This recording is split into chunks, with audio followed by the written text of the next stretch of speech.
Sud Radio, les clés d'une vie, Jacques Pessis. Les clés d'une vie, celle de mon invité. À l'exception de figures qui font partie de votre légende, il a toujours été impossible de vous imposer quoi que ce soit. Votre parcours sur la glace vous a valu des applaudissements chaleureux, paradoxalement. Votre nouvelle aventure, un spectacle pour des enfants dont vous demeurez moralement très proche. Bonjour Philippe Candeloro. Bonjour Jacques.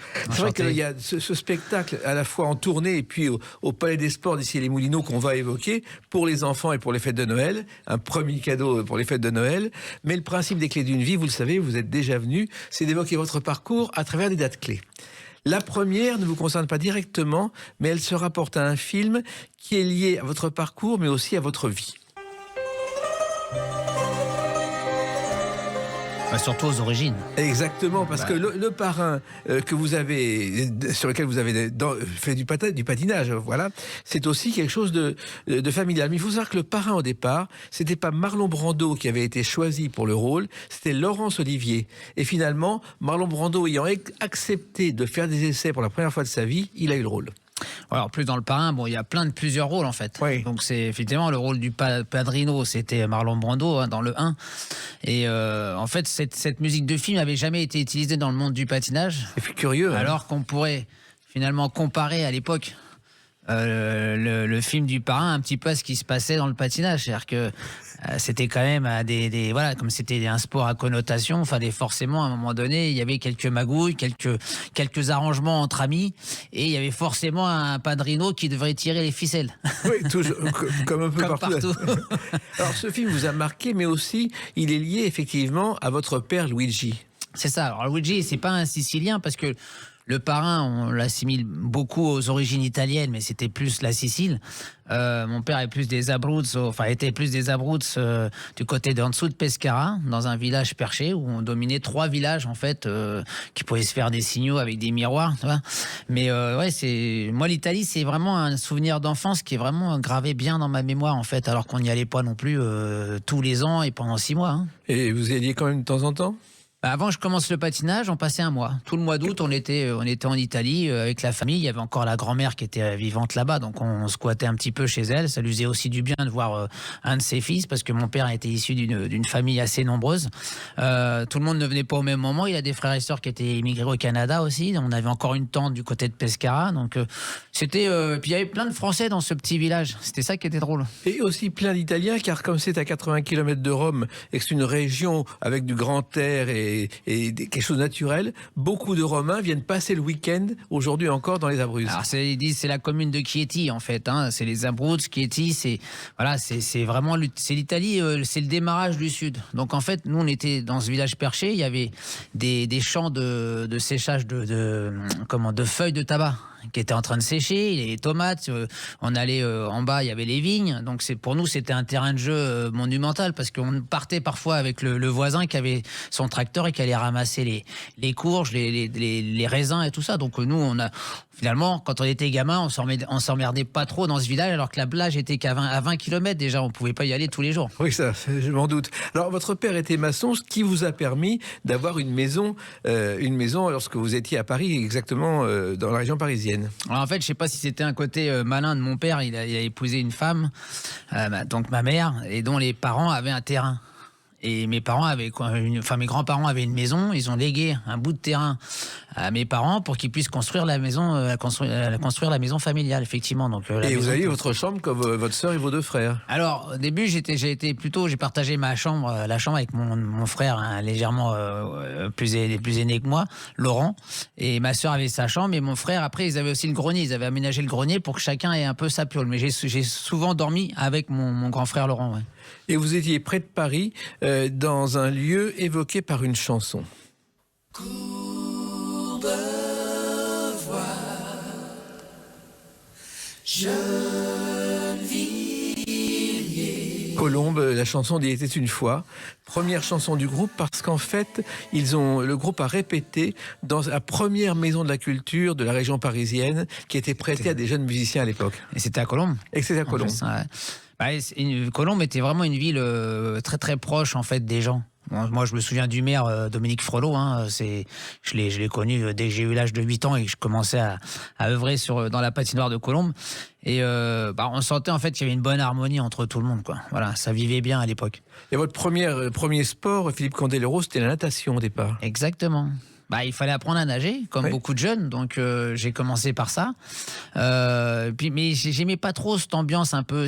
Déjà, il faisait presque plus froid que dans une patinoire, parce que vraiment dans une patinoire, tu peux te couvrir, même s'il fait frais, tu te couvres. Puis quand tu bouges, t'as chaud. Alors qu'une piscine, en fait, tu t'as pas l'impression de transpirer. Tu travailles ton corps, mais tu transpires pas, donc t'as pas forcément chaud. Et puis l'eau de la piscine, elle est pas à 35 degrés non plus. Et le patinage, c'est venu grâce à une sortie scolaire. Exactement. Alors ça, c'était ma grande chance, c'est que, j'habitais Colombes, 10 minutes de la patinoire, et en plus, on avait donc une patinoire dans notre ville. Donc ça permettait aux écoles des scolaires de venir à la patinoire. Certains venaient à pied quand l'école était pas loin, et d'autres, on nous mettait des bus à disposition pour nous amener à la patinoire. Et c'est là que j'ai été découvert, et c'est là que j'ai finalement découvert ce sport que pour moi n'existait pas auparavant. Non, mais ça a été le coup de foudre. Alors, je sais pas si c'est moi qui ai eu le coup de foudre ou si c'est l'entraîneur qui est devenu mon entraîneur de toujours, Monsieur Brunet. Je pense qu'on en parlera un petit peu tout à l'heure, mais c'est lui en fait qui a repéré le don que je pouvais avoir sur l'équilibre, sur la manière de maîtriser cette œuvre que j'avais jamais, sur lequel j'avais jamais œuvré. Donc du coup, il s'est dit, lui, il faut qu'il me présente ses parents parce que il a quelque chose, ce petit gamin là. Et j'étais debout par rapport à tous mes camarades qui en classe se foutaient de ma gueule. Là, c'était plutôt l'inverse. Voilà. Et en plus, je crois qu'il a demandé l'adresse de vos parents à votre maîtresse d'école. C'est ça, c'est ma maîtresse qui a fait le lien, c'est Madame Maty à l'époque. Donc ça a commencé très jeune, puisque c'était le CP. Oui, et tout de suite, vos parents ont dit, pourquoi pas? Alors tout de suite, je sais pas, parce que j'ai pas le souvenir d'avoir suivi la discussion entre ma mère, et surtout ma mère qui gérait, puisque mon père parlait peu français, on va dire, il avait un français un peu à l'italienne. Et donc du coup, c'est elle qui avait géré la première communication. Donc je sais pas si elle a dit oui tout de suite, parce que c'était pas évident. Mes parents n'étaient pas issus du sport de haut niveau, ni du sport-études. On n'était pas une famille de grands sportifs. Donc de là à dire ok, je vous laisse mon fils, il sort de l'école, parce que tout de suite l'année d'après en fait j'intégrais l'école de glace, c'est-à-dire que je faisais 6 heures de patin par jour, 3 heures de scolarité dédiées à nous à l'intérieur de la patinoire. La cantine de Colombes nous amenait à manger sur place, donc il n'y avait pas de perte de temps. Là c'était un vrai sport-études à l'époque. Et je pense que c'est ce qu'a séduit ma mère, c'est ça, c'est qu'en fait elle a senti qu'il y avait une espèce de gestion globale qui allait être bien pour moi. Oui, ça a commencé je crois à 7h du matin. Ah oui, parce qu'à l'époque, vous avez parlé de figures imposées. On n'a pas osé m'imposer des choses. La seule chose qu'on m'imposait, c'est mon sport. C'est effectivement les figures imposées. Vous savez, ces grosses géométries sur glace qu'on faisait à l'époque et qui représentaient 40% du résultat final de la compétition d'un championnat. C'est le même principe d'ailleurs pour les artistes. L'école du spectacle, on allait le matin à l'école, on faisait l'après-midi des spectacles. C'est comme ça qu'Aznavour, par exemple, a débuté à l'âge de 10 ans. Ça me paraît évident quand vous faites un métier où vous découvrez une passion. Si vous voulez être bon, c'est comme un métier. C'est-à-dire que c'est 6 à 7 heures par jour. Sinon, c'est pas la peine. Si vous faites les choses à moitié, vous pouvez pas progresser. Et le sport, c'est ça. Et on n'a pas compris en France que le sport, ça doit devenir un métier quand on décide de le faire à haut niveau. Et le haut niveau, il peut commencer à 8 ans, à 9 ans ou à 25 ans. C'est pas la problématique, c'est le nombre d'heures et la capacité que vous allez pouvoir dégager pour ce sport et l'ambition que vous vous donnez pour savoir si ça doit être un sport de loisir ou dit professionnel, même si on doit rester amateur pour faire les jeux. Oui, et en même temps, votre entraîneur, André Brunet, a eu l'astuce, l'intelligence de ne pas vous mettre la pression. Vous avez pu apprendre vraiment, Philippe Candeloro. Alors ça n'a pas toujours été facile, parce que 6 heures de glace par jour, des figures imposées qui ressemblaient à un truc un peu chiant, un peu comme pour moi un peu le solfège pour la musique par exemple, si je fais une comparaison, c'est-à-dire que on prend pas de plaisir quand on fait des figures imposées quand tu es un jeune gamin de 8 ans. Par contre, quand tu commences à progresser dans ce domaine, qu'il y a une espèce de recherche, il y a une espèce d'apprentissage global, on commence à se faire plaisir et on travaille ensemble avec l'entraîneur. Alors après, j'ai pris des petits coups de baguette sur les doigts quand je commençais à baisser un peu les mains parce que j'avais froid, parce que j'en avais marre, des petits coups de pied au cul aussi parce qu'à un moment donné j'avais envie de me reposer, aller regarder un film à la télé plutôt que de m'entraîner encore la 5e heure de la journée. Mais ça faisait partie de l'apprentissage qu'aujourd'hui on n'est plus du tout dans ce domaine-là, quoi. Oui, et en même temps, non seulement vous avez travaillé, mais vous avez refusé de le quitter quand on vous a proposé d'aller à l'Institut national du sport.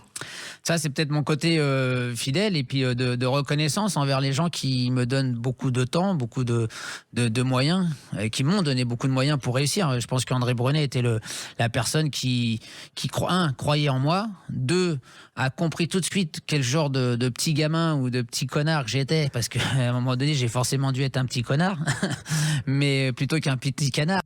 Oui, mais ça a très bien marché, puisqu'au bout de 2 ans, ce qui est une performance, vous êtes champion de France Espoir. Bah, c'est ça, c'est que pourquoi j'aurais quitté Monsieur Brunet à l'âge de 10 ans quand je suis devenu champion de France Espoir, sous prétexte, si j'écoutais mon ami Gaillaguet à l'époque, qui était directeur des équipes de France, me dire non, il faut que tu quittes ce porte-valise, il faut que tu viennes à l'INSEP.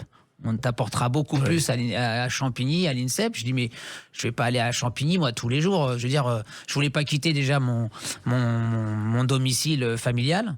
J'avais la patinoire à 5 minutes de chez moi. Je me voyais mal me taper toute la ligne 1 du métro à l'époque jusqu'à Vincennes et ensuite revenir le soir. Je voyais pas. Puis je dis, mais pourquoi, même si c'est un porte-valise, aujourd'hui, il m'a emmené jusque-là. Donc pourquoi pas aller plus loin avec lui?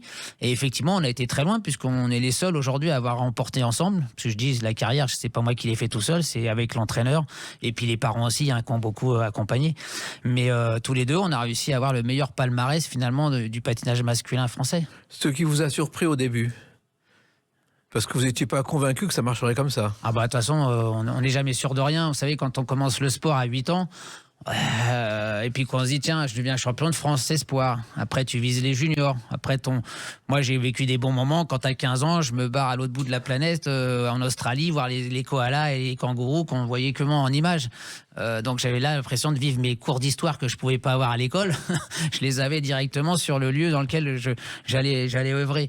Donc forcément moi j'ai vécu des très très bons moments en tant que gamin, j'ai aucun regret. Alors j'ai pris du retard sur la scolarité puisqu'à un moment donné, quand tu passes les championnats du monde junior, tu commences à grimper de niveau. Donc, on te demande plus à l'entraînement et tu as ton niveau scolaire qui grimpe. La seconde, enfin la troisième, la seconde, à un moment donné, tu dis merde, comment je vais faire pour mener les deux de front? Parce que les deux te demandent beaucoup d'énergie, beaucoup de réflexion. Donc, oui. Et là, il a fallu faire un choix à un moment donné. Donc, j'ai dit, vu comme je suis parti au patin, on tente le tout pour le tout. Au pire, si ça marche pas, j'étais assez manuel, assez intello pour devenir un maçon comme mon père, au pire. Voilà. Ça a marché. Et on va évoquer une autre date aussi importante dans votre parcours, le 19 avril 2006. À tout de suite sur Sud Radio avec Philippe Candeloro. Sud Radio, les clés d'une vie, Jacques Pessis. Sud Radio, les clés d'une vie, mon invité Philippe Candeloro. Nous parlerons tout à l'heure à la fois de ce spectacle à Paris et en tournée que vous avez réalisé avec Olivia, votre femme, et puis la pièce aussi qui est en tournée, la comédie. Mais là, on en revient à votre parcours. Alors, on a vécu les débuts. Et le 19 avril 2006, d'après mes sources, vous inaugurez la première patinoire qui porte votre nom à Valloires. Exactement. Effectivement, c'était surprenant que ce soit une patinoire finalement qui n'est pas issue de ma région ou de l'endroit où j'habitais. Parce que historiquement, c'est Colombe qui aurait dû porter pour la première fois mon nom sur la patinoire. Mais elle viendra plus tard. Ça sera la dernière d'ailleurs. Ça sera la 4e. Effectivement, Valloires m'avait fait l'honneur à l'époque puisqu'ils venaient de refaire une rénovation de la patinoire avant qu'ils mettent le toit. Puisqu'il n'y a pas si longtemps, ils ont mis un toit au-dessus de la patinoire pour. Alors c'est bien parce que ça permet de l'exploitation de cette piste tout au long de l'année. Mais à l'époque, on pouvait patiner en plein air en regardant les montagnes, le soleil, tout ça, c'était assez joli. Donc j'avais été séduit par l'endroit. Donc effectivement, j'ai accepté volontiers puisque c'était honorifique. À l'époque, quand on voulait donner un nom d'une rue, il fallait que le gars ou la nana soit morte. Oui. donc là, j'étais encore vivant, j'en ai pu profiter. Et puis voilà, donc très content. Mais d'ailleurs, à Valloires, il y a un autre sport qui arrive, c'est le cyclisme, car le Tour de France a fait 5 arrivées de ville-étape à Valloires. Et même le Tour d'Italie, une arrivée à Valloires. J'en ai vécu une arrivée des Tours de France là-bas. Enfin, c'était même pas une arrivée, c'était surtout un passage, parce que ça grimpait un petit peu au-dessus au Galibier.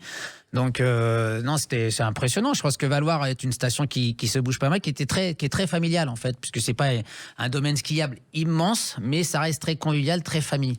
Alors, ce qu'il faut dire aussi, c'est que cet honneur, c'est parce que vous avez aussi rendu le patinage très populaire. Il n'était pas autant avant vous, Philippe.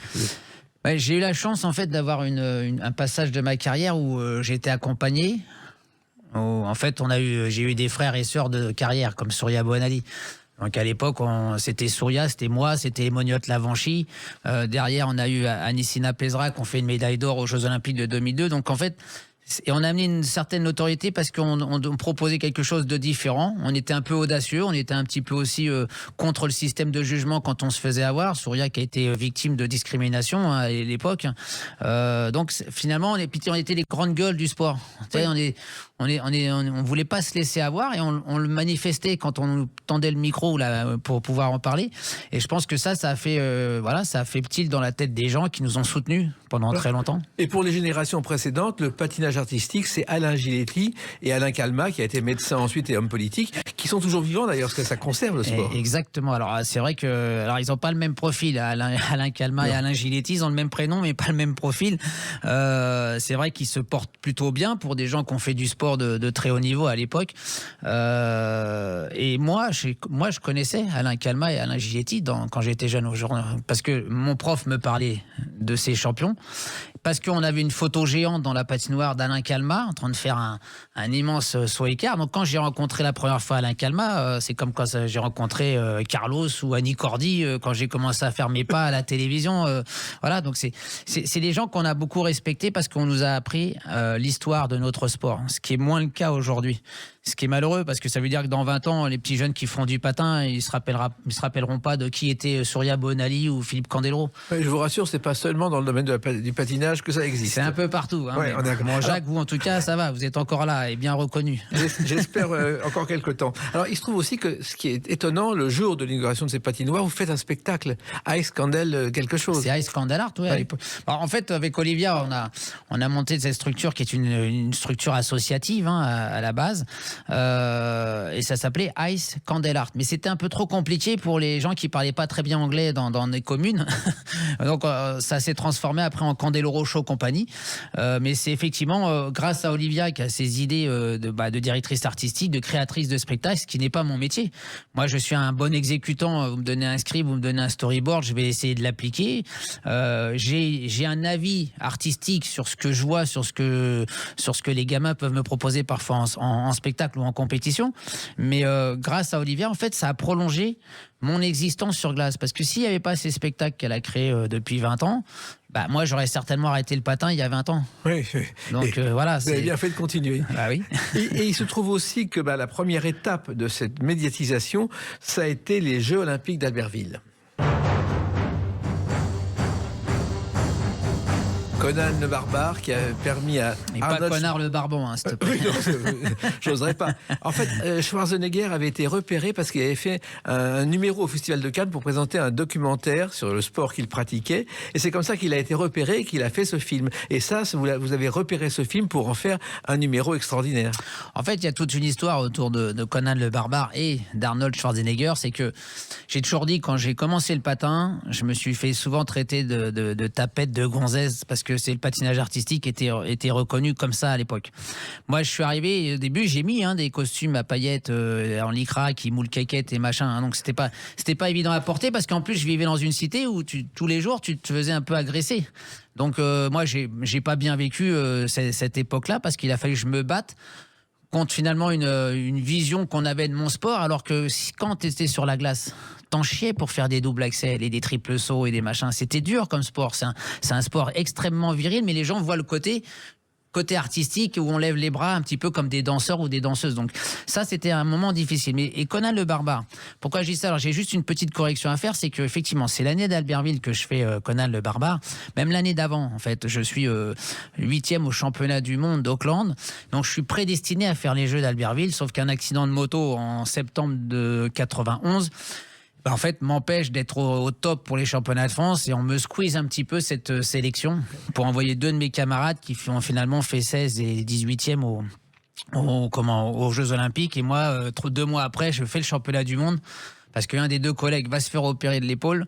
Et du coup, je suis remplaçant. Je fais 8e à ce championnat avec les mêmes concurrents qu'Albertville. Donc, mais Conan le Barbare, si je reviens là-dessus, c'est que ça a été pour moi un mec qui a des bras énormes, Schwarzenegger à l'époque dans Conan, plus la musique, super composition de Paul Edouris, ça m'a donné la pêche et ça m'a donné envie de dire tiens, tu fais un sport artistique et grâce à une musique dont le film a été interprété par Schwarzenegger, un culturiste super musclé, et ben moi ça m'a fait pousser des ailes pour m'affirmer sur le côté artistique, jusque là où j'étais un petit peu en dedans, quoi. Et ce qui vous a rendu très populaire, Philippe Candeloro, c'est Lucky Luke, même si au départ ça n'a pas été simple à mettre au point. Lucky Luke, c'est parce que je me suis approprié ce nom pour un programme qui devait être un western, parce qu'on allait jouer à Edmonton le championnat du monde au Canada, et du coup en fait au Canada personne connaissait à part le Québec. Mais sinon, personne connaissait Lucky Luke, donc il a fallu faire de la com pour faire connaître Lucky Luke auprès des instances internationales du patinage. Mais finalement, ça a été très bien fait parce que déjà, le programme a été bien perçu aux États-Unis. Alors, c'était une saison compliquée pour moi parce que j'ai été blessé, donc j'ai terminé malheureusement que 16e de ce championnat du monde, mais avec une reconnaissance parce que j'avais apporté un programme encore un peu audacieux puisque je faisais des grimaces aux juges dès le début du programme. Et en revanche, en France, aujourd'hui, beaucoup de gens se rappellent de ce programme de Lucky Luke parce que pour eux, ça a marqué leur enfance et c'est ça qui plaisait aussi aux gens. C'était le parallèle que je pouvais créer entre des personnages sur glace et ce que les gens avaient pu voir dans les films ou des thèmes populaires. Et il y a un autre western, mais aujourd'hui beaucoup moins connu que Lucky Luke, qui a marqué aussi votre parcours.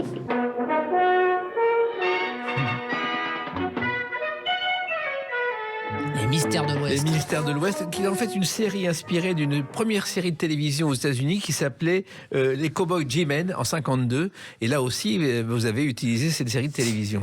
Dans le programme de Lucky Luke, en fait, comme je vous l'ai dit, on partait au championnat du monde. Mais il y a eu une fille dans mon entourage et mon collègue Eric Milo, qui était mon concurrent direct à l'époque, avait pris aussi un western. Et du coup, au lieu de moi de faire juste un medley de western, j'aurais appelé ça un western cowboy, j'ai dit, tant pis, je vais prendre Lucky Luke. Et finalement, c'est ce qui m'a rendu encore plus populaire. Et dans ce medley de Lucky Luke, parce que la musique de L'Homme sans port cowboy, elle est pas si facile que ça à patiner, puis elle est un peu lente à un moment donné. Donc j'avais fait un medley un melting pot des meilleures musiques de western qu'on connaissait à l'époque. Et les Mystères de l'Ouest en faisaient partie. Et vous devez aussi, je crois, dans vos parcours, Philippe Candeloro, un personnage à Patrick Sébastien. D'Artagnan. Ouais, exact. Quand il faisait Super Mec, l'émission Super Mec a révélé chez moi. En fait, j'ai dû me confronter à un cascadeur d'arts martiaux qui m'avait fait un combat de KPDP. Et cette émission-là, ma femme Olivia m'avait dit, waouh, ça te va bien ça, le catogan, les bottes en cuir, le machin et tout. Je dis, écoute, on n'a qu'à garder ça pour un petit peu plus tard sur une compétition. Hein. À chaque fois, j'ai voulu retarder les exploitations des idées artistiques que je pouvais mettre en scène sur glace, et c'est surtout toujours Olivia qui m'a dit non mais il faut y aller maintenant, c'est maintenant ou jamais quoi. Donc et finalement D'Artagnan est venu au très très bon moment. Voilà, et il est venu avec un personnage qui a marqué l'histoire, alors qu'Alexandre Dumas raconte n'importe quoi sur lui puisqu'il n'a jamais fait le siège de La Rochelle, c'était beaucoup plus tard. Mais vous avez fait aussi d'autres choses. Si, quand on parle de télévision, il y a une reconversion qui a débuté le 19 novembre 2005. À tout de suite sur Sud Radio avec Philippe Candeloro. Sud Radio, les clés d'une vie, Jacques Pessis. Sud Radio, les clés d'une vie, mon invité Philippe Candeloro. Nous parlerons tout à l'heure de ce spectacle pour les fêtes de fin d'année et puis de cette pièce qui est en tournée. On a évoqué votre parcours, vos débuts, vos premiers titres. Mais le 19 novembre 2005, d'après mes sources, c'est la reconversion de télévision avec le trophée Bompard que vous commentez sur France 2 avec Nelson Montfort. Trophée Bompard qui est, en gros, c'est les internationaux de France du patinage. C'est ça, en fait, il y a eu le trophée Lalique et puis ensuite c'est passé trophée Bompard. Donc ça, c'était vraiment les internationaux de France très reconnus dans notre milieu, puisqu'il y avait 6 Coupes du Monde qui étaient organisées, plus une finale. En fait, j'avais fait un essai avec Nelson en 99 pour commenter le championnat du monde professionnel à Washington. C'était Patrick Chen qui nous avait réunis. Ça n'avait pas tellement matché ce jour-là parce que en fait, Nelson était encore dans son milieu très journalistique. Moi, je sortais de mon milieu de patineur. Il n'y avait pas l'osmose qu'on a su créer après en 2005. Et vous avez pas pris au sérieux côté commentaire. En fait, je ne sais pas pourquoi. Alors déjà, quand on prend un consultant à la télé, c'est parce que c'est pour ses connaissances du milieu. Donc moi, si à un moment donné, c'est pour ça que ça n'avait pas matché au départ, c'est si Nelson disait que c'était un triple flip alors que c'était un triple loot. Ouais. moi, dans ma peau de professionnel du milieu, j'allais pas le laisser dire. Tu vois, il fallait que je corrige. Et ça, j'ai jamais bien vu de corriger un journaliste puisqu'il est censé savoir tout connaître et qu'on puisse pas le reprendre. Et donc c'est ça au début qui était un peu frustrant parce que bon, comment ça s'est passé. Et en 2005, je vois Thierry Clopo sur le village départ Tour Cyclisme qui me dit tiens, ça te dirait pas cette année on a les Jeux en 2006 à Turin, ça te dirait pas de revenir commenter le patinage avec Nelson et Annick qui étaient déjà à deux. Mais je dis mais écoute, ils parlent déjà trop tous les deux. Si moi je viens en troisième personne, t'imagines le bazar où c'est que je vais trouver ma place là-dedans. Déjà qu'on avait surnommé Nelson Montfort mais le son moins fort à cause de son bavardage à la télévision qui venait un peu gaspiller aussi la musique. Et puis on a fait un essai effectivement sur le Bompard en 2005 à Lyon et là j'ai commencé tout de suite à faire des allusions sur la plastique de certaines patineuses et c'est ce qui aussi a fait mouche vis-à-vis de la jante masculine qui regardait jamais le patin en fait. C'est que par ces petites phrases, alors que c'était jamais méchant, c'était pas sexiste. Aujourd'hui, on commence à comparer en fait un compliment à du sexisme. Ça devient compliqué de faire le choix, d'utiliser les bons mots, parce que même bonjour pourrait être une agression aujourd'hui. Oui. Tu vois, donc ça devient compliqué dans cette société de savoir quel mot utiliser pour être juste finalement gentleman. Exactement. Comme on pouvait l'être à l'époque. Mais peu importe. Aujourd'hui, c'est que grâce à toutes ces phrases, on a fait 20 ans ensemble à France Télévisions parce que ça a matché vis-à-vis d'une population et on faisait 1,2 million en moyenne de téléspectateurs depuis des années. Et au jeu, on montait à 4 millions. Voilà. Le premier à avoir tenté l'expérience, c'était Léon Zitrone. Ah oui. En fait, c'était en mars 65 au championnat du monde à Colorado Springs. Et il avait accepté tout simplement parce que ses ancêtres venaient du froid, la Russie. Et il avait donc dit, en souvenir de mes ancêtres, je vais commenter une seule fois un match de patinage artistique. Finalement, il a beaucoup travaillé et répété avec sa femme sur tous les noms des patineuses et des patineurs. Mais il était marrant ce Zitrone. Quand on écoute comme ça, voilà, c'est assez nostalgique, c'est drôle. Et en fait, je pense que c'est comme ça qu'on devrait commenter le sport encore aujourd'hui. On se foutait de sa gueule à l'époque parce que le mec, on disait, il y connaît rien. Et puis de la manière dont il était un peu effronté de temps en temps. Mais je trouve que c'est comme ça qu'on devrait commenter le sport parce que c'est spontané. Exactement. Mais beaucoup travaillé en coulisses, je crois. Je pense. De toute façon, il n'arrivait pas là, les mains croisées, je pense. Alors, cette reconversion télé, ça tombe au moment où votre carrière amateur et professionnelle se termine. D'abord, la carrière amateur, elle s'est terminée par un triomphe au Japon car vous étiez un dieu vivant au Japon, Philippe Candeloro. À 98, après la médaille de Nagano, la deuxième, médaille de bronze de nouveau, je décide d'arrêter la compète amateur parce que je vois des jeunes qui arrivent. J'ai déjà 26 ans. Dans notre sport, c'est déjà vieux. Donc, je décide d'arrêter, effectivement, de passer à une carrière professionnelle parce que notre chance, c'était qu'on avait une possibilité de passer en carrière professionnelle pour aller faire des spectacles, voire même des compétitions, mais qui sont plus basées sur l'expression artistique que sur la capacité technique. C'est le seul sport d'ailleurs au monde où les professionnels techniquement sont un peu moins forts que les amateurs. Tu vois ? Mais par contre, on a l'expérience et on est là pour faire du show. Voilà. Et le show, vous l'avez fait parce que vous avez eu l'idée et envie de faire des spectacles, ce qui ne s'était pas fait par des Français. En fait, j'ai eu cette chance d'être pris par... Alors, je m'étais un petit peu, entre guillemets, prostitué auprès d'un producteur américain qui organisait une grande tournée. Un jour, je suis en tournée équipe de France et je vois les Duchesnay qui étaient nos prédécesseurs à être connus, parce que nous, avec Souria, on a suivi en fait la trace des Duchesnay qui nous ont donné cette marche à suivre de créer des programmes à thème pour que les gens suivent une histoire quand on racontait quelque chose sur glace. Et un jour, dans le sac de Paul Duchesnay, je vois un bouquin marqué Tour of Champions, Olympic and World Champions. Et puis je regarde, je commence à ouvrir le bouquin, et là je vois New York, Chicago, Boston, toutes les villes, les grandes villes américaines. J'ai dit c'est quoi ça ? Il me dit ça c'est une grande tournée aux États-Unis. Là après la tournée équipe de France, on parle à moi pendant 2 mois et on va faire les 35 villes aux États-Unis. Je fais mais ça c'est un truc pour moi quoi. Je veux dire, j'avais quoi 20 piges. J'ai dit il faut que j'y aille. Donc je lui dis tu peux pas me présenter à Tom Collins. Donc j'entends ce nom là, Tom Collins, et là je demande à ce qu'on me fasse rencontrer. Je lui dis à Tom Collins, écoute, je rêverais de faire ta tournée. Je lui dis, même pour $100 le show, je viens. Et là, il me tend la main, il me dit, OK, banco. Et donc, je vais faire 30 villes, 30 shows là-bas aux États-Unis. Le mec, il nous reçoit comme un dieu. Il invite Monsieur Brunet, on y va ensemble. Et là, c'est fabuleux parce que je découvre en fait un univers qui n'était pas comme ça en France. C'est-à-dire, on patinait devant 24 000 personnes dans les stadiums des joueurs de basket. J'ai été assis sur la chaise de Michael Jordan dans son fief là-bas à Chicago. Donc, pour moi, c'était le rêve à l'américaine. Et donc, ça m'a donné envie de devenir un jour producteur de spectacles sur glace parce que l'excitation d'une foule, c'est tellement agréable, même si c'est pas toi l'artiste. Tu vois que tu es en train de créer un engouement commun, en fait. Mais vous avez aussi fait un spectacle dans un lieu qui est immense. C'est le premier, je crois, c'est les arènes de Nîmes en plein été. Ah, c'est à la sortie, en fait. 98 est une grande année pour moi. Pourquoi ? C'est la médaille de bronze au jeu qui termine ma carrière en 98.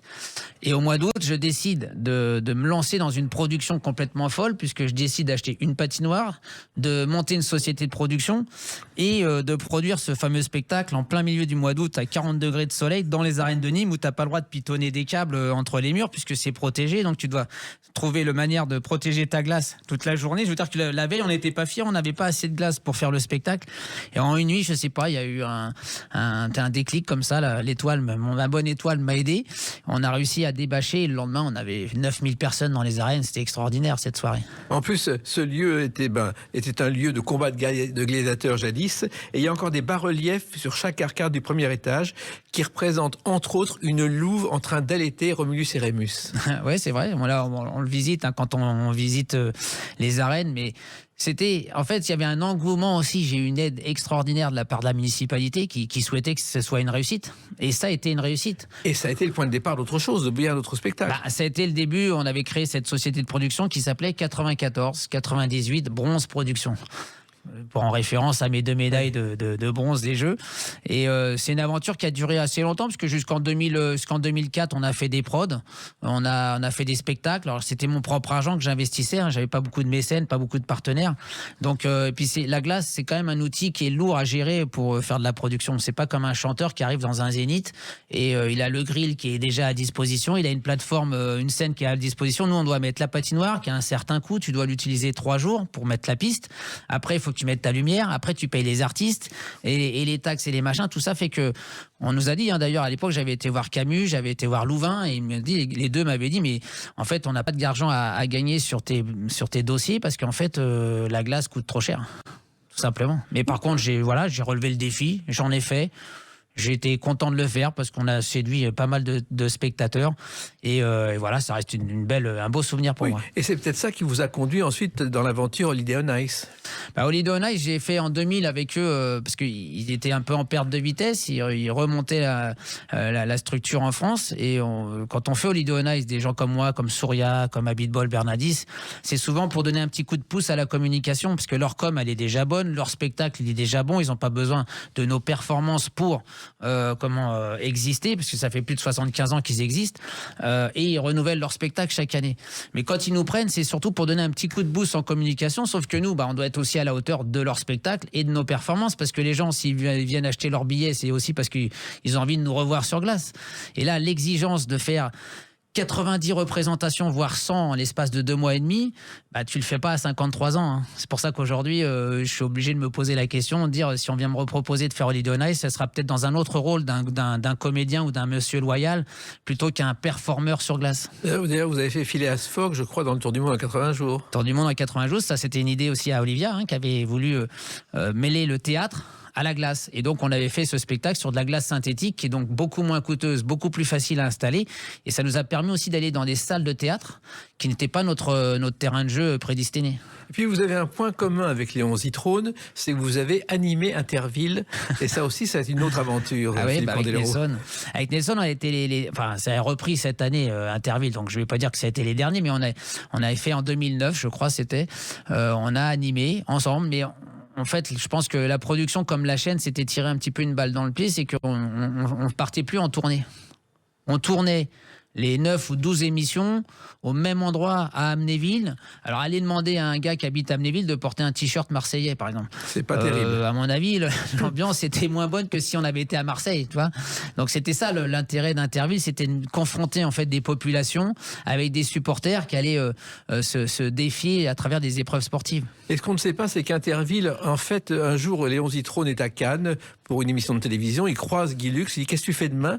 Je vais en Italie voir une émission qu'on me propose. Donc Zitrone a accompagné Guy Lux. C'était à Interville. Ils ont travaillé ensemble. C'est comme ça que c'est né. Ouais, super. Bah oui, c'est ça les histoires. Je pense que, en fait, quand tu vis une aventure et tu dis mais ça doit être importé en France, ça va plaire aux Français. Bah en fait, on y va. C'est ce qui s'est passé pour moi avec la fameuse production de Champions on Ice que j'ai voulu ramener en France. Voilà.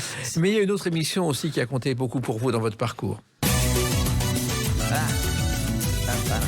Danse avec les stars. Bon, la danse et le patinage, c'est peut-être pas exactement la même chose. Alors, c'est marrant parce que tu es le premier à me dire ça. Tout le monde me dit, mais toi, tu faisais du patin. Donc, en fait, c'était facile pour toi, danser avec les stars. Sauf que moi, je suis pas un danseur sur glace.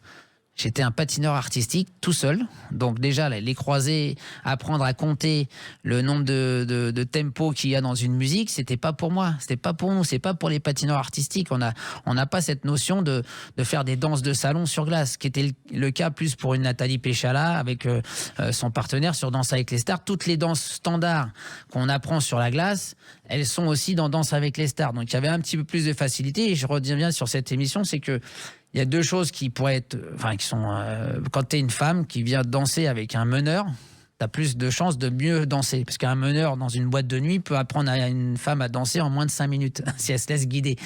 Un homme qui n'a pas du tout la connaissance de danseur et de meneur, ça va être beaucoup plus difficile pour lui de savoir faire danser même une danseuse professionnelle, tu vois. Puis après, il y a l'âge. Il y a l'âge. Alors moi, je parle pas de moi, mais je parle de Nelson Montfort qui a fait Danse avec les stars où il a fait à peine 2 émissions, le pauvre. On devrait avoir des handicaps pour les gens qui sont un peu plus âgés que les gamins de 20 ans qui font la même compétition, tu vois. Mais là, ça s'est bien passé. Vous avez fini en finale. Finale, j'ai été jusqu'au bout. C'était la saison 2, donc déjà j'avais pas trop de recul par rapport à ce qui s'était fait à la saison 1, sauf que j'avais vu, je crois, Bigard et Marthe Villalonga qui s'en étaient pris plein la tête parce que justement il y avait le fameux Chris Marquez qui arrêtait pas de les défoncer. D'ailleurs moi il m'a bien défoncé aussi de temps en temps sur une ou deux émissions, mais bon voilà, nous on a donné tous les efforts qu'on voulait et c'est une émission propre. Danse avec les stars, c'est bien préparé, il y a des beaux jeux de lumière, il y a des beaux décors. On vous ridiculise pas à travers la danse. C'est ceux qui ridiculisent finalement, ce sont les juges qui peuvent des fois vous donner des notes qui représentent pas finalement la réalité, mais ça fait partie du jeu. C'est-à-dire que c'est une pièce de théâtre, Danse avec les stars à la base, mais il y a des performances sportives et artistiques à exécuter. Et là, par contre, le public s'y trompe pas. On voit bien que si tu sais pas danser, tu restes pas longtemps. Voilà. Et ce qui est très bien préparé aussi, c'est ce que nous allons évoquer à la date du 12 décembre 2025. À tout de suite sur Sud Radio avec Philippe Candeloro. Sud Radio, les clés d'une vie, Jacques Pessis. Sud Radio, mon invité pour les clés d'une vie, Philippe Candeloro. On a évoqué votre parcours à la fois sur les patinoires et également à la télévision.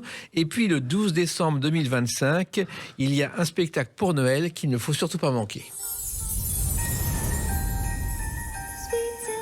La fille du marchand de sable. La fille du marchand de sable, on entend les mesures sur la piste. Ça, quand tu dis ça, les clés d'une vie, moi j'ai l'impression qu'il faudrait un vrai trousseau. Mais comme tous les gens que tu as dû inviter ici dans ton émission, il y a tellement de choses à raconter qu'effectivement notre vie a défile très très vite avec toi et on n'a pas le temps de tout évoquer. Mais bon, pour revenir à la fille du marchand de sable, c'est vrai qu'à la base, Olivia a créé le marchand de sable. C'est-à-dire que c'était l'histoire du marchand de sable où il y a le marchand de sable, vous savez, l'histoire, on les raconte plus cette histoire en fait. Ah non, mais en fait, le marchand de sable, c'est une légende allemande. Et d'ailleurs, c'est pour ça qu'un jour, il y avait une émission de télévision en Allemagne, et il se trouve que un producteur de télévision, Claude Lédu, a vu cette émission et a eu l'idée ensuite de faire Bonne nuit les petits avec le marchand de sable qu'il a importé d'Allemagne. Voilà, donc c'était un petit peu ça.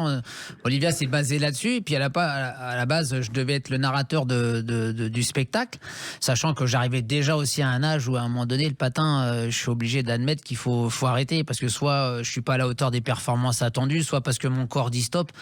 Et finalement, on a vite changé de titre. On l'a appelé La fille du marchand de sable parce qu'en plus, on est dans un esprit où on veut faire de la transmission. C'est ma fille Maya, la danseuse de la famille, qui reprend un petit peu le flambeau, qui est la vedette du spectacle, qui elle n'est pas patineuse.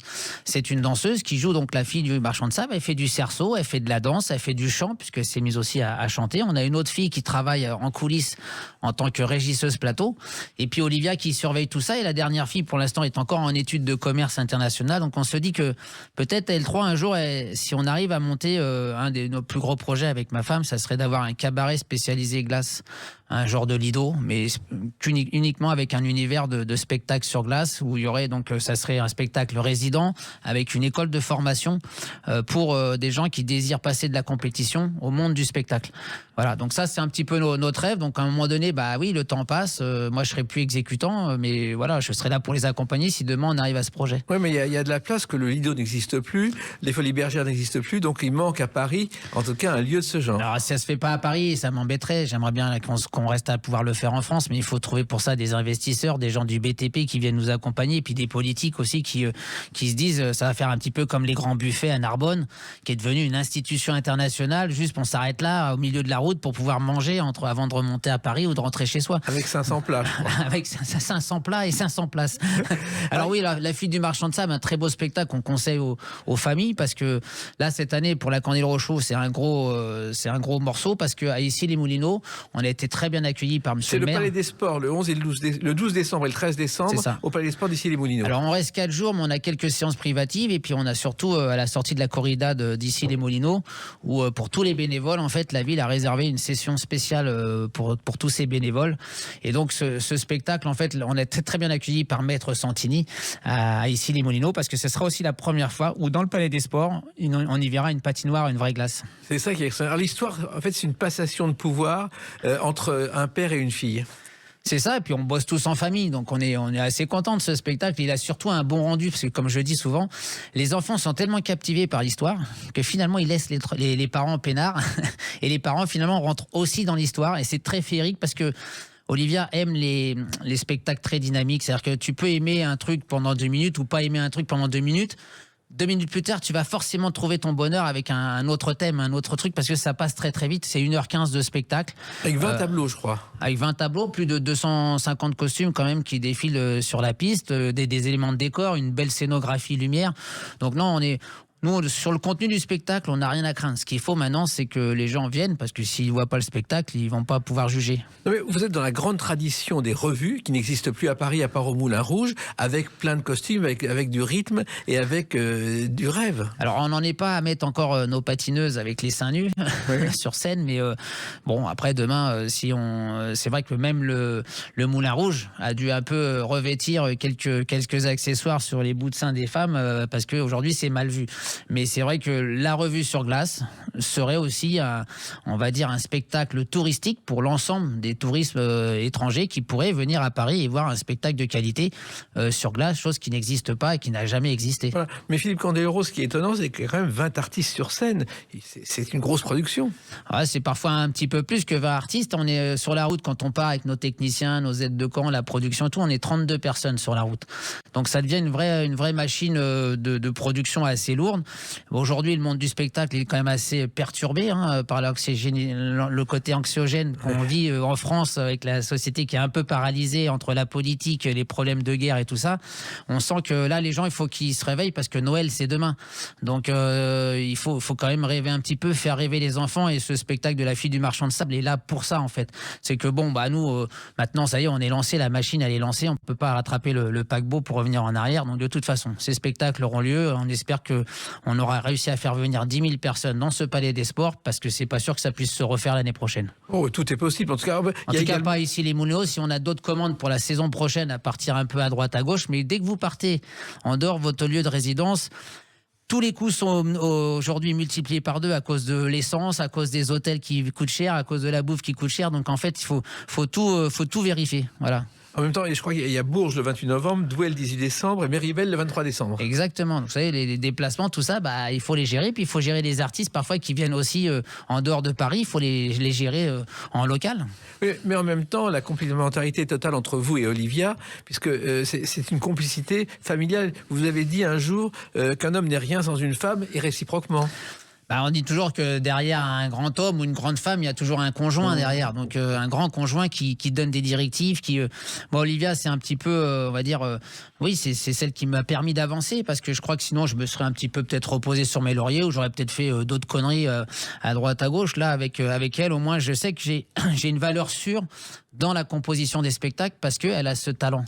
Et souvent, ce qui est un peu irritant pour moi, c'est que les gens ne voient pas le talent de ma femme, ils ne voient toujours que par moi, en fait. Donc ça efface un peu, son identité et surtout ses capacités de vraie créatrice d'événements, quoi. Mais elle était déjà chorégraphe sur glace lorsque vous l'avez rencontrée et demandé en mariage sur une patinoire.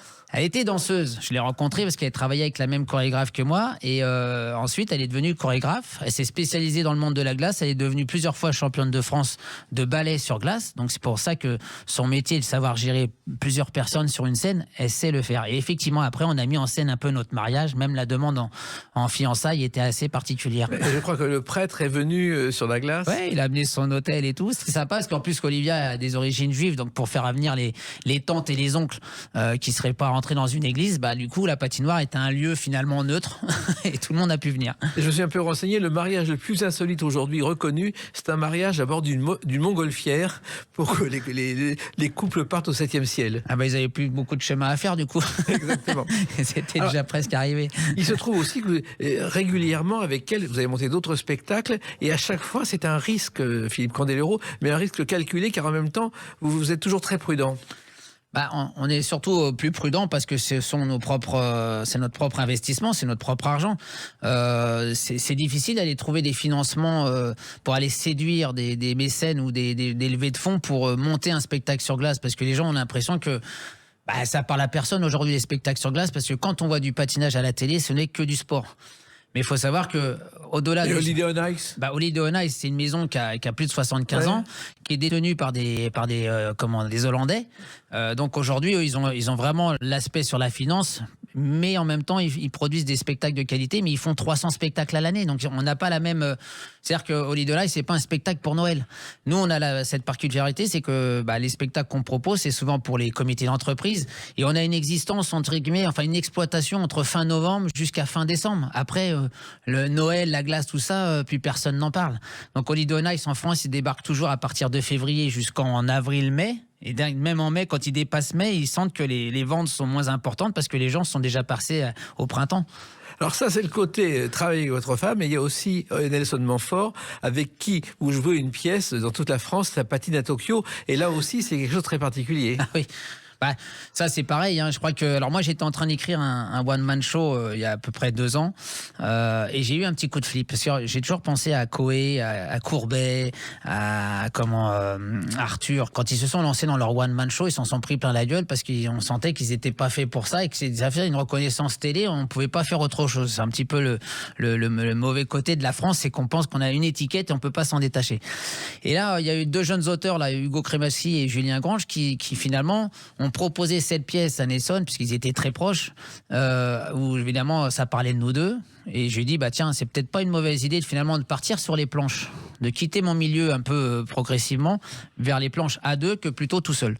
Et cette pièce Ça patine à Tokyo était assez bien écrite. Alors après on y a mis notre patte avec Nelson, on a rajouté des mots à nous et puis aujourd'hui même quand on la joue, quand on sort du texte, c'est tellement jouissif de pouvoir se marrer avec les gens qui sont là, qui sont des gens qui nous aiment parce que c'est pas comme si on faisait la première partie de Joule. Non. On vient jouer nos personnages, donc les gens viennent voir les 2 rigolos qu'ils ont appréciés à la télévision lors des commentaires de patinage et en même temps on leur offre finalement une pièce qui est assez bien écrite, qui est proche de notre univers puisqu'on parle de patin et on leur fait voir un petit peu ce qui ne se montrait pas à la télévision quand on commentait. Oui, et puis il y a un mystère, la découverte d'un corps inanimé dans votre chambre. C'est ça, il y a quand même une intrigue. Il y a une intrigue, on se demande pourquoi il y a un corps inanimé dans ma chambre, ce qui trouve être un homme, et Nelson me fait il pense que je suis un petit peu off the boys. Et donc forcément il y a tout on se bagarre là-dessus, on se chamaille, on essaie de trouver plein d'histoires pour essayer de se débarrasser du corps, entre massacre à la tronçonneuse ou une bouteille d'acide pour essayer de s'en débarrasser. Et puis en fin de compte, on s'apercevra qu'on est victime d'un chantage des yakuza japonais qui nous demandent finalement de dire que les Japonais sont nettement meilleurs que les Français. Mais je dis, attends, moi j'ai la réflexion que je fasse ça, quoi. Je veux dire, j'ai jamais accepté de faire de la triche dans mon sport, c'est pas maintenant que ça va commencer. Donc voilà, après on se titille, puis à la fin, voilà, je vais pas vous spoiler la fin de l'histoire, mais c'est assez drôle. Je trouve que là maintenant, ça fait plus d'une trentaine de représentations qu'on fait. On sent que la pièce commence à grimper. Alors on est dans une période électorale un peu compliquée parce que les budgets de la culture ont baissé et tant que les nouvelles municipales sont pas passées, les mairies et les services culturels ne rajoutent pas de finances pour finalement programmer une pièce qui ne l'était pas un an à l'avance. Alors, il se trouve que cette pièce est jusqu'en avril 2026 pour l'instant, et que vos références sont Laurel et Hardy et les Chevaliers du Fiel qu'on retrouve tous les jours sur Sud Radio à 17h. Bah, c'est un peu ça, ou un peu aussi amicalement vôtre. Oui. Parce qu'on disait toujours, on nous a toujours présenté un petit peu comme ça, le Danny White et Lord Brett Sinclair. Donc je vous laisse imaginer qui est l'un et l'autre. Ce qui est extraordinaire avec vous, Philippe Candeloro, c'est l'énergie, la passion que vous continuez à déployer au fil des années. Bah, je pense que c'est mon sport qui me demande ça aussi. Alors j'espère que là, je suis en train quand même de passer de l'autre côté. J'envisage certainement d'aller à la présidence de la Fédération française des sports de glace parce que ça sera une nouvelle clé de ma vie. Oui. On aura le plaisir d'échanger dans quelques années, Jacques. Mais parce qu'il y a l'échéance de 2030. Et en fait, il y a une période de 26 à 34 qu'il ne faut pas rater. Et grâce à ces Jeux Olympiques de 2030, pour moi, c'est la préservation de nos patinoires, l'amélioration de nos patinoires pour qu'elles consomment beaucoup moins et que les politiques aujourd'hui se disent c'est un outil presque d'utilité publique parce que ça réunit beaucoup de monde sur la piste. En plus, on peut rafraîchir des gens pendant l'été qui n'ont pas la clim chez eux. On fait activer 400 personnes sur la glace et parfois 800 dans les gradins pour les rafraîchir. Donc, il faut juste imaginer que c'est pas un outil aussi énergivore qu'on peut le prétendre. Ça reste un beau sport. Une patinoire, quand on la ferme, c'est 65% des épreuves des Jeux Olympiques d'hiver qui ne peuvent plus exister en France. Donc, si vous habitez la région de Rennes ou la région de Bordeaux, ça veut dire que les gens n'auront jamais cette chance de pouvoir participer un jour aux Jeux Olympiques d'hiver, puisqu'il n'y a pas la montagne non plus dans ces régions. Et la glace fait partie des sports de glace qui participent pleinement aux Jeux Olympiques d'hiver. Voilà, 65%, je vous l'ai dit, c'est quand même important. Ça, c'est pour l'avenir, mais le présent, donc, c'est ce spectacle les 12 et 13 décembre à la patinoire d'ici les Moulineaux. Au Palais des Sports, où il y aura une patinoire. C'est un peu ambigu. Mais... oui, mais il y aura une patinoire, et puis c'est un spectacle pour les enfants. Et période de Noël à ne manquer sous aucun prétexte. Et puis, il y a également Bourges dans quelques jours, le 28 novembre, Douai le 18 décembre, Méribel le 23 décembre, en attendant d'autres dates, j'en suis certain. Eh ben oui, alors vous pouvez aller voir donc sur feverup.com pour la billetterie ou sinon sur Candeloro & Co. Vous arrivez directement sur le lien de la billetterie pour ici les Moulineaux et les autres dates aussi qui sont annoncées. C'est une façon de rompre la glace avec vous, si j'ose dire. Bah, j'espère que c'est fait. C'est archi fait. Merci Philippe Candeloro et puis bien à très bientôt pour tous vos autres projets parce que vous en aurez, j'en suis sûr, beaucoup d'autres. Ouais, j'espère et merci Jacques pour cette invitation et ce moment partagé. J'ai l'impression que c'est vous qui avez été mon invité. La manière dont vous racontez les histoires, c'est tellement magique et vous racontez ma vie avec beaucoup de je sais pas moi, de rêverie. Voilà. Et de sincérité. Merci Philippe Candeloro. Les clés d'une vie, c'est terminé pour aujourd'hui. On se retrouve bientôt. Restez fidèles à l'écoute de Sud Radio.